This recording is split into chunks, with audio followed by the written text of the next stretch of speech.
Hello friends, welcome to all of you. Jeevan education में एक बार फिर से स्वागत है। और जैसा कि फ्रेंड्स आप सबको पता है, लास्टली वीडियो के अंदर आपने देखा हमने डिस्कस किया था टीटी वैक्सीन के रिगार्डेड, यानी टिटनस टॉक्सॉइड वैक्सीन से रिगार्डेड डिस्कस किया था कि टिटनस टॉक्सॉइड यानी टीटी वैक्सीन है, किस पर्पज़ से लगाई जाती हैं, किन किन एज ग्रुप में लगाई जाती हैं, प्रेगनेंसी में कितने डोज लगते हैं और बच्चे के कितने डोज लगते हैं, सारा कुछ अपन ने डिस्कस किया। नेशनल इम्यूनाइजेशन शेड्यूल के अकॉर्डिंग भी अपन ने डिस्कस किया। आज के इस वीडियो के अंदर अपन डिस्कस करेंगे, जैसा कि आपको दिख रहा होगा, आप देख पा रहे होंगे, बीसीजी की एक वायल आपके सामने रखी हुई है। बीसीजी वैक्सीन या बीसीजी इंजेक्शन अपन कह सकते हैं। ये किस पर्पज़ से लगाई जाती हैं, क्यों लगाई जाती हैं, इसका बेसिक क्या क्या यूजेज है, क्यों लगाई जा रही हैं, किस डोज में लगाई जा रही हैं, इसमें डाइल्यूट क्या लगाया जाएगा, ये ड्राइड फॉर्म में है, लिक्विड फॉर्म में है, इसके क्या क्या साइड इफेक्ट हो सकते हैं, क्या क्या इसके पर्पज़ हैं, सारा कुछ अपन डिस्कस करेंगे इस वीडियो के अंदर। तो कम्प्लीटली वॉच कीजिएगा इस वीडियो को। चलिएगा, मैं स्टार्ट करता हूँ। सबसे फर्स्ट वन अपन बात करते हैं बीसीजी वैक्सीन की।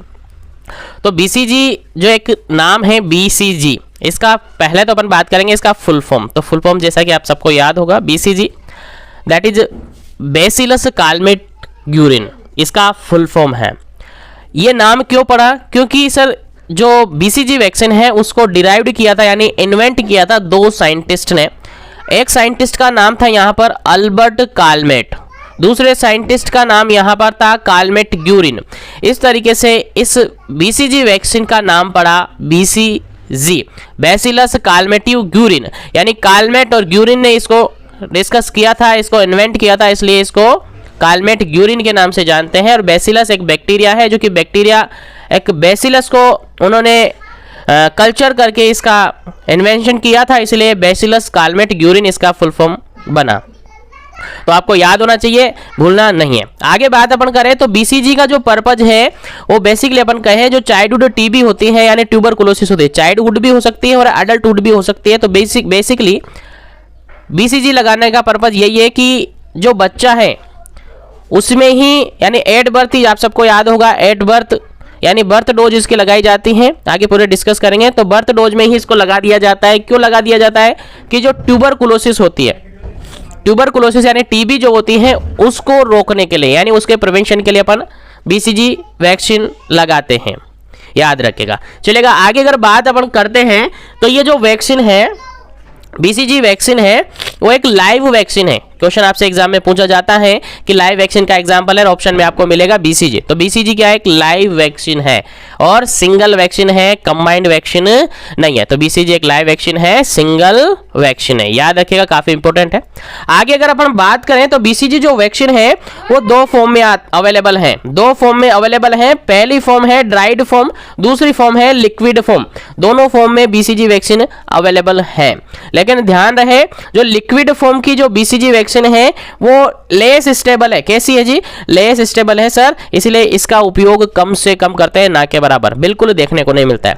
और रही बात अपन मोस्ट वाइडली, तो ड्राइव्ड जो फॉर्म में बीसीजी वैक्सीन आती है वो मोस्ट वाइडली वैक्सीन होती है और जनरली जो आप देखते हो इम्यूनाइजेशन शेड्यूल, उसके अंदर यही पाई जाती है। तो क्वेश्चन आपसे एग्जाम में पूछा जाता है कि कौन सी वैक्सीन, किस टाइप की वैक्सीन है जो कि इम्यूनाइजेशन शेड्यूल के अंदर इन्वॉल्व की जाती है, सर आपका आंसर जाएगा ड्राइड वैक्सीन। पाउडर फॉर्म में वैक्सीन आती है जिसको बाद में डाइल्यूट किया जाता है।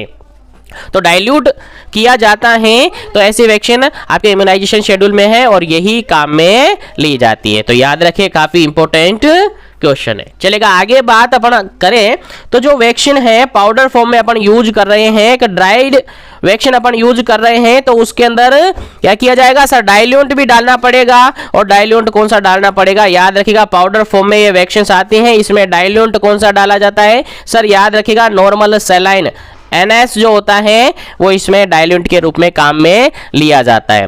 NS अगर ऑप्शन में ना मिले तो यहाँ पर सोडियम क्लोराइड आप याद रखिएगा, दोनों ही क्वेश्चन एग्जाम में पूछे हुए हैं, दोनों ही तरीके से ऑप्शन आपको मिल सकते हैं। तो डाइल्यूट के रूप में NS यानी सोडियम क्लोराइड को यहाँ पर काम में लिया जाता है। तो ड्राइड को अपन ने लिक्विड फॉर्म में कन्वर्ट कर दिया है कि बीसीजी वैक्सीन के अंदर हमने डाइल्यूट डाला सोडियम क्लोराइड का या फिर नॉर्मल सैलाइन का। अब बात करें सर इनका टेम्परेचर क्या होगा? तो जो वैक्सीन होती हैं बीसीजी की, जो बेसिक वैक्सीन होती है powder in form dried form में होती है, उसको भी रखा जाता है 2 degree to 8 degree centigrade temperature पर, यानी 2 से 8 डिग्री सेंटीग्रेड टेम्परेचर पर रखा जाता है। और जो डाइल्यूएंट के रूप में अपन काम में लेते हैं NH और सोडियम क्लोराइड, इसको भी सेम टेम्परेचर में रखा जाता है। किस टेम्परेचर में? सेम टेम्परेचर में, यानी दोनों का ही टेम्परेचर यहाँ पर क्या होता है जी? सेम होता है, भूलना नहीं है। चलिएगा आगे बात करते हैं। अपन ने वैक्सीन को ड्राइड कर लिया, वैक्सीन को लिक्विड कर लिया, डाइल्यूट कर लिया, अपन ने घोल लिया वैक्सीन को। अब सर पूछा जाएगा कि सर कितने अमाउंट में इसको डाइल्यूट करते हैं? सर इसका 1 ml डाइल्यूट अपन लेते हैं और 1 ml डाइल्यूट में क्या करते हैं सर? इसको डाइल्यूट कर लेते हैं। अब इसको डाइल्यूट कर लेते हैं 1 ml में, तो सर आपका आंसर जाएगा, आपका क्वेश्चन जाएगा सर इसमें डोज कितनी बनेगी, यानी एक वाइल के अंदर सर डोज कितनी बनेगी। तो मैं आपको बता देना चाहूंगा कि इसकी डोज है वो एज ग्रुप के अकॉर्डिंग चेंज होती है। देखिएगा सबसे पहली बात मैं बताऊं, ये जो वैक्सीन है बीसीजी वैक्सीन, ये जनरली आप सबको याद होना चाहिए, ये वैक्सीन 8 बर्थ लगाई जाती है। कब लगाई जाती है सर? 8 बर्थ लगाई जाती है, यानी जैसे ही बच्चा पैदा हो जाता है तब ये वैक्सीन लगाई जाती हैं। सर कब तक लगाई जाती हैं? सर बच्चा अगर बर्थ के टाइमिंग में, जन्म के समय बच्चे को नहीं लगाई गई है, डिलीवरी के समय बच्चे को वैक्सीन नहीं लगाई गई है, तो सर ये 1 महीने में लगा सकते हैं क्या सर? 1 महीने में लगा सकते हैं। सर 1 महीने बाद, सर 1 महीने बाद भी लगा सकते हैं। तो इसकी मैक्सिमम एज लिमिट की अगर अपन बात करें तो 1 ईयर इसकी मैक्सिमम एज लिमिट है, याद रखिएगा, भूलना नहीं है। तो बच्चे का बर्थ से लेकर, बच्चे की डिलीवरी से लेकर बच्चा जब 1 साल का हो जाता है तब तक ये वैक्सीन लगाई जा सकती है। यानी बर्थ से लेकर अपन कह सकते हैं 1 year of age of baby हम बीसीजी वैक्सीन लगा सकते हैं, कोई टेंशन वाली बात नहीं है। लेकिन 1 साल बाद, 1 ईयर के बाद बीसीजी वैक्सीन से नहीं लगाया जाता है। याद रखिएगा, एग्जाम में पूछा जा सकता है। Maximum age limit of BCG vaccine that is 1 year, 1 साल की गारंटी है ना। तो चलिएगा आगे बढ़ते हैं। 1 साल तक अपन इसको लगा देते हैं। सर अब इसकी डोज अपन देख लेते हैं। सर इसको हमने किया 1 ml में डाइल्यूट, 1 ml में इसको अपन ने डाइल्यूट कर लिया। तो चले बढ़ते हैं, पहला वैक्सीन की बात करते हैं अपन इसी में कि बच्चा बर्थ से लेकर, बच्चा जब पैदा हुआ है तब से लेकर अगर 4 वीक तक का है, 4 वीक बोले तो सर 28 दिन, बोले तो सर 1 महीना, सर 4 वीक तक अगर बच्चा है, यानी बर्थ होने के बाद 1 महीने तक का बच्चा है, तो उसके अंदर ये डोज होती है सर 0.05 ml। कितनी सर? 0.05 ml की डोज होती है सर। याद रखिएगा, बच्चा डिलीवरी के बाद 1 महीने तक का है तो उसके अंदर 0.05 ml डोज इसकी लगाई जाती है।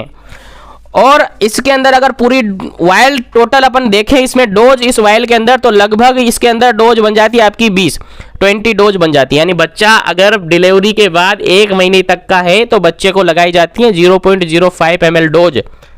और वाइल के अंदर अगर डोज कैलकुलेट अपन करते हैं तो लगभग अप्रोक्सीमेटली 20 डोज यहां पर हो जाते हैं। एग्जाम में पूछा हुआ क्वेश्चन है। चलेगा, याद रखिएगा, स्क्रीनशॉट लेना चाहे तो ले सकते हैं। चलेगा आगे बढ़ते हैं अपन। नेक्स्ट, अगर बच्चा 1 महीने से बड़ा हो गया, सर 1 महीने तक हमें ध्यान नहीं था, हमें बताया नहीं था, क्योंकि अगर आप फील्ड में जाते हैं, ग्रामीण एरिया के अंदर जाते हैं, ग्रामीण जगह पे जाते हैं तो वहाँ के लोग इनसे परिचित नहीं होते, उनको बोलना पड़ता है। अगर एएनएम बेंजी गई है, उन्होंने बता दिया है, एएनएम बेंजी लगा देती है तो अच्छी बात है, नहीं लगाती है तो 1 महीने बाद जब आप जा रहे हो और मिलता है आपको बच्चा किसको वैक्सीन लगा कि नहीं लगा, तो उससे आपको कहना है कि अभी भी वैक्सीन लग सकता है। आप हॉस्पिटल में जाके एक बार बोलिए, आपको वैक्सीन लग जाएगा। समझाना है आपको उसके पेरेंट्स को, क्योंकि ये काफ़ी हेल्पफुल है, काफ़ी प्रोटेक्टिव वैक्सीन है एक बच्चे के लिए। चलेगा, अगर बच्चा अब 1 महीने से बड़ा हो गया है और 1 साल तक का बच्चा है, 1 महीने से बड़ा है यानी अबव 1 मंथ या 4 वीक अगर बच्चा आपके पास आता है, सर बीसीजी वैक्सीन लगानी है, तो सर डोज क्या होगा, सर डोज यहाँ पर डबल हो जाएगा, 0.1 ml का डोज यहाँ पर हो जाएगा। क्या हो जाएगा सर? 0.1 ml का डोज यहां पर हो जाएगा। तो सर 0.1 ml का डोज है तो पूरी वाइल कितने की होगी? पूरी वाइल में कितने डोज हो जाएंगे सर? यहां पर 10 डोज हो जाएंगे। कितने डोज हो जाएंगे सर? 10 डोज यहां पर हो जाएंगे। याद रखिएगा, भूलना नहीं है, काफी इंपॉर्टेंट है दोनों क्वेश्चन। चलिएगा, ये बात अपन ने कर ली। सर वैक्सीन अपन ने देख ली, डाइल्यूट अपन ने कर लिया, सर डोज डिवाइडेड अपन ने कर ली। सर ये भी बता दीजिएगा कि इसके अंदर नीडल कौन से काम में ली जाती है, सिरिंज कौन से काम में ली जाती है। इंपॉर्टेंट क्वेश्चन है, एग्जाम में पूछा जाता है। चलेगा। अगर बात करें अपन इसके सिरिंज की तो जनरली आप सबको याद होगा ट्यूबरकुलिन सिरिंज जो आती है, कौन सी ट्यूबरकुलिन जो सिरिंज आती हैं उसको जनरली इसके इंजेक्शन के लिए काम में लिया जाता है। कौन सी syringe sir? Sir tuberculin syringe जो आती हैं उसको जनरली इसके अंदर काम में लिया जाता है। सर निडिल का गोज कितना होना चाहिए? तो निडिल का गोज होना चाहिए 26 गोज। याद रखिए निडिल का गोज कितना सर? 26 गोज, 26 नंबर का गोज होना चाहिए निडिल का। एग्जाम में क्वेश्चन पूछा हुआ है, भूलना नहीं है, काफी इंपॉर्टेंट क्वेश्चन है। उम्मीद है यहां तक आपको समझ में आ गया होगा। चलिए आगे बढ़ जाते हैं और एक छोटा सा क्वेश्चन और मैं आपको बता दूं कि सर एक बार अगर वैक्सीन को अपन ने डाइल्यूट कर लिया, बीसीजी वैक्सीन को डाइल्यूट कर लिया तो मैक्सिमम कितने टाइम तक अपन उसको दे सकते हैं? यानी जैसा कि आप सबको पता है अलग अलग वैक्सीन है, ओपन करते ही कुछ वैक्सीन को तो डिस्कार्ड करना पड़ता है सेशन के बाद, और कुछ वैक्सीन पूरे 1 महीने तक अपन दे सकते हैं। तो ये वैक्सीन कब तक दी जानी चाहिए? तो जनरली बात करें बीसीजी वैक्सीन की तो बीसीजी वैक्सीन को अगर डाइल्यूट अपन ने कर लिया, डाइल्यूट उसके अंदर मिला लिया, तो मिलाने के बाद उस वैक्सीन को विद इन 4 आवर कंप्लीट करना पड़ता है। 4 घंटे के अंदर हमें वो वैक्सीन काम में लेनी है।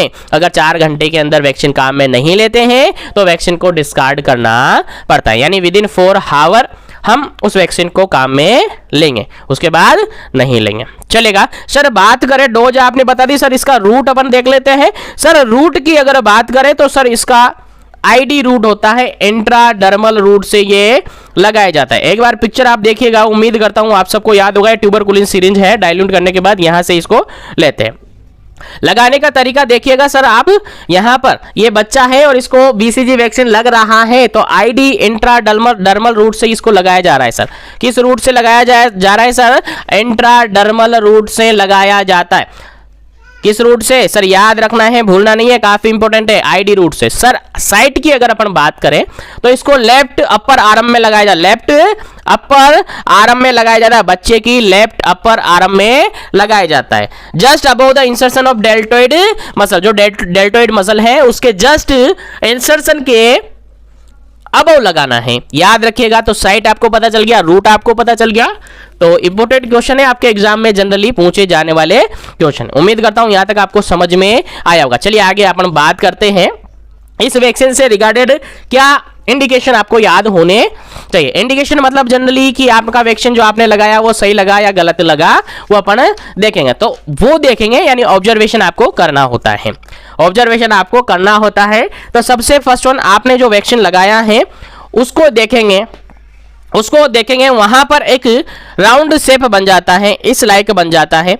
अब 2 से 3 वीक के बाद अपन देखेंगे तो उस आर्म पर एक पेप्यूल्स बन जाता है। इसका मतलब आपका जो इंजेक्शन लगाया है बिल्कुल करेक्ट लगाया। इस तरीके से निशान बन जाता है। और आप सबको पता है बीसीजी वैक्सीन एक ऐसा वैक्सीन है जो कि निशान छोड़ता है, लाइफ लॉन्ग निशान यहाँ पर बन जाता है। तो उसके पेरेंट्स या मदर जो भी साथ में आई है उसको एजुकेट करना है कि इसमें डरने वाली कोई बात नहीं है, हल्का सा यहाँ पर निशान बनेगा, पेप्यूल बनेगा, पकेगा, उसके बाद ये अपने आप ही ट्रीट हो जाएगा, इसमें डरने वाली कोई बात नहीं है। तो ये सब कुछ आपने देख लिया। एक बात और मैं आपको बता दूं, यहाँ पर जो ट्यूबरकुलिन सिरिंज अपन काम में ले रहे हैं, देखिएगा ये जो सिरिंज अपन काम में ले रहे हैं, इस सिरिंज को अगर देखें तो इसकी जो निडिल लेंथ है, निडिल की लेंथ है वो होती है अप्रोक्सीमेटली 1 सेंटीमीटर, 1 सीसी होती है। निडिल का गोज अपन देखें तो 26 गोज, इसके 26 गोज यहाँ पर ये होती है। ट्यूबरकुलिन सिरिंज है 1 ml की होती है, 1 cc की ये होती है। तो जनरली ये क्वेश्चन से आपको याद होना चाहिए। एक और क्वेश्चन आपको याद होना चाहिए कि बीसीजी वैक्सीन को कभी भी अल्कोहल से क्लीन नहीं करना है। बीसीजी वैक्सीन साइट को कभी भी अल्कोहल से क्लीन नहीं करना चाहिए। उम्मीद करता हूँ सारे क्वेश्चंस आपको समझ में आ गया हो। फिर भी कोई क्वेरीज आपकी रह रही हो तो बता दीजिएगा। कुछ पोर्शन और बचा हुआ है, उसके बाद इस वीडियो को फिनिश करेंगे। उम्मीद करता हूँ सारी जानकारी समझ में आ गई हो। और जिसने ये वीडियो देख ली है 100% यहाँ से कोई भी क्वेश्चन आपका छूटेगा नहीं, क्योंकि सारा कुछ मैंने यहाँ पर मोल्डेड कर लिया है। वीडियो को ज़्यादा से ज़्यादा लाइक करना है, शेयर करना है ताकि सभी तक पहुंचे। और चैनल पर पहली बार विजिट कर रहे हैं तो चैनल को जरूर से सब्सक्राइब करके बेल आइकन कॉल पे प्रेस कर लीजिएगा, ताकि इसी तरीके से हेल्पफुल कंटेंट आपको मिलते रहे। सभी वैक्सीन को इस तरीके से कंप्लीट करेंगे। उसी के साथ आगे अपन MCH प्लानिंग वगैरह सब कुछ हम यहाँ पर देखेंगे। चलेगा, आगे बात करते हैं इसके कॉम्प्लिकेशन। जब जनरली जो बीसीजी वैक्सीन के कॉम्प्लिकेशन देखने को मिलते हैं, वैसे तो कॉम्प्लिकेशन कम देखने को मिलते हैं, लेकिन फिर भी अगर देखने को मिलते हैं तो इसके अंदर जनरली जो इंजेक्शन साइट है उस पर अल्सरेशन देखने को मिल सकते हैं, अल्सरेशन देखने को मिल सकते हैं। उसके अलावा अगर जनरली बात करें तो ओस्टियोमाइलाइटिस जनरली यहाँ पर देखने को मिल सकते हैं, लेकिन ज़्यादा इतना फोकस आपको करना नहीं है। क्वेश्चन अगर एग्जाम में जनरली वैसे यहाँ से क्वेश्चन नहीं पूछा जाता है, फिर भी अगर बात करें तो जनरल इसका कॉम्प्लिकेशन देखने को मिलता है अल्सरेशन इन इंजेक्शन साइट। चलेगा, आगे बात करें कॉन्ट्रा इंडिकेशन। बीसीजी वैक्सीन किसको नहीं लगाना है, ध्यान रहे इंपॉर्टेंट क्वेश्चन है, यहां से आपके एग्जाम में क्वेश्चन पूछा हुआ है। बीसीजी वैक्सीन किस बच्चे को नहीं लगाना चाहिए, देखिएगा सबसे इंपॉर्टेंट क्वेश्चन है, बीसीजी वैक्सीन उस बच्चे को नहीं लगाना चाहिए, बीसीजी वैक्सीन उस बच्चे को नहीं लगाना चाहिए जिस बच्चे के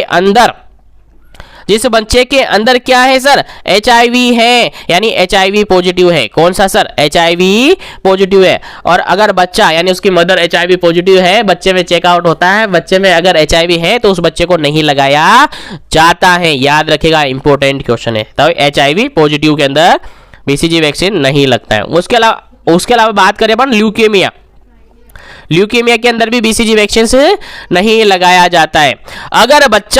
अगर बच्चा कोर्टिकोस्टेरॉइड थेरेपी पर है, यानी अगर बच्चा स्टेरॉइड थेरेपी पर है, कोर्टिकोस्टेरॉइड थेरेपी पर है, तब भी बच्चे को नहीं लगाया जाता है, याद रखिएगा। तो जनरल ये कॉन्ट्राइंडिकेशन है, और उम्मीद करता हूं बीसीजी वैक्सीन से रिगार्डेड कोई भी क्वेरी आपकी नहीं रही होगी। फिर भी कोई क्वेरी रही है तो कमेंट सेक्शन आपके लिए खाली है। इस वीडियो को दबा के लाइक शेयर कीजिएगा ताकि सभी तक पहुंचे, सभी को जानकारी इसकी हो। और कम्युनिटी से रिगार्डेड और अदर सभी कंपेटिटिव एग्जाम से रिगार्डेड यहाँ पर आपको हेल्पफुल कंटेंट मिलता रहता है। और अगर कोई कोर्स आप परचेज करना चाहते हैं तो मिशन एजुकेशन ऐप का लिंक आपको डिस्क्रिप्शन बॉक्स में मिल जाएगा, या प्ले स्टोर से आप उसको डाउनलोड कर सकते हैं, वहां पर सभी कोर्सेज आपको मिल जाएंगे, तो वहां से आप उनको ज्वाइन कर सकते हैं और अच्छी तरीके से तैयारी में जुट सकते हैं और 100% सक्सेस आपको मिलेगी। हिम्मत नहीं हारना है, कंटिन्यू लगे रहना है। चलेगा, आज के लिए इतना ही, मिलते हैं नेक्स्ट वीडियो के अंदर जल्द ही।